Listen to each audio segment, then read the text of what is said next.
DC park.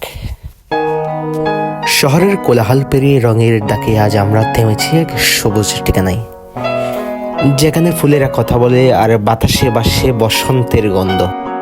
আমি আব্দুল তুষার, আর আজ আপনাদের নিয়ে এসেছি চট্টগ্রামের ডিসি পার্ক ফ্লাওয়ার ফেস্টিভ্যালে। চলুন রং, সৌন্দর্য আর অনুভূতির ভেতরে হারিয়ে যাই। পার্কের গেট পেরোতেই মনে হলো এটা শুধু একটা পার্ক না, এটা যেন প্রকৃতির সাজানো প্রদর্শনী। রঙিন ব্যানার, ফুলের তোরণ আর মানুষের চোখে একরাশ বিস্ময়। এই ফুল উৎসব কোনো সাধারণ আয়োজন না, এখানে প্রতিটা ফুল নিজের গল্প নিজেই বলে।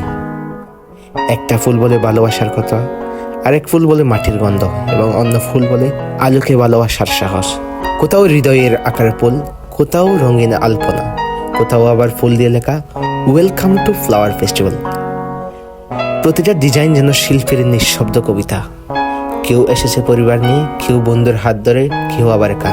কিন্তু একা না, কারণ ফুলেরা কারো একাকিত্ব মানে না। শিশুর হাসিতে রং লাগে, মায়ের চোখে ভরে ওঠে শান্তি, আর ক্যামেরার ফ্রেমে ধরা পড়ে একটা সুন্দর দিন। এই অংশে আসে দেশি ফুল, ওদিকে বিদেশি প্রজাতি। কিছু ফুল দেখলেই মনে হয় এত সুন্দর জিনিস কি সত্যি আমাদের দেশে আছে। প্রকৃতি এখানে নিজেকে উজাট করে দিয়েছে। হালকা সুর বাজছে পিছনে, ফুলের মাঝে দাঁড়িয়ে মনে হয় এই শহর মাঝে মাঝে কবিতা হয়। কোলাহল থেমে গিয়ে শুধু রয়ে যায় অনুভূতির শব্দ। এই ফুল উৎসব আমাকে একটা কথা মনে করিয়ে দিল, সৌন্দর্য দেখতে খুব দূরে যেতে হয় না, দেখার চোখটা সুন্দর হলেই হয়। ব্যস্ত জীবনের মাঝে এই কয়েক ঘন্টা যেন এক নিঃশ্বাস।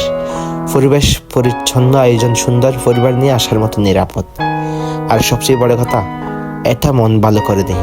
হ্যাঁ, ভিড় একটু বেশি, কিছু জায়গায় সময় লাগে, কিন্তু সুন্দর জিনিসের ভিড় থাকে, এটাই স্বাভাবিক। ফুলেরা হয়তো কখনো কথা বলে না, কিন্তু তারা অনুভব শেখায়। আজ ডিসি পার্ক ফ্লাওয়ার ফেস্টিভ্যাল আমাকে আবার প্রকৃতির কাছে ফিরিয়ে দিল, যেখানে সৌন্দর্য মানে শান্তি। ভিডিওটা যদি আপনার মনে একটু হলেই ভালো লাগা এনে দেয়, তাহলে লাইক, কমেন্ট করে বলুন আপনার প্রিয় ফুল কোনটা। আবার দেখা হবে নতুন কোনো রঙিন গল্পে। আল্লাহ হাফেজ।